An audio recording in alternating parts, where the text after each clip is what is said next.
দুনিয়াতে কেউ আপনার ক্ষতি করতে পারবে না যদি আল্লাহ তাআলা তিনটি নাম আপনি আমল করতে পারেন। তিনটি নামের আমল করবেন, পৃথিবীর কেউ আপনার কিচ্ছু করতে পারবে না ইনশাআল্লাহ। এর মধ্যে আল্লাহ তাআলার এক নম্বর নাম, সেটি হচ্ছে রহমান। আপনি ইয়া রহমানও এটা 21 বার পড়বেন। যখন আপনি বুঝবেন যে আপনি অনেক বিপদে পড়েছেন কিংবা আপনি অসহায় বোধ করবেন, যখন বুঝবেন যে চারপাশ থেকে আপনার একটার পর একটা বিপদ আসছে বা কোনো শত্রু বা কেউ আপনার সাথে ষড়যন্ত্র শুরু করছে, তখন আপনি এই আমল করবেন। আপনি ইয়া রহমানও পড়বেন 21 বার।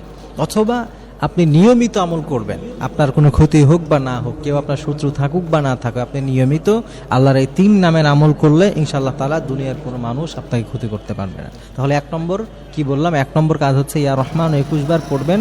2 নম্বর ইয়া হাফিজ 21 বার। ইয়া হাফিজ, হাফিজ মানে হচ্ছে যিনি সংরক্ষণকারী, যিনি আমাদেরকে হেফাজত করেন, হেফাজতকারী, তাকে বলা হয় হাফিজ। আল্লাহ তাআলা তিনি হচ্ছেন সবথেকে উত্তম হেফাজতকারী।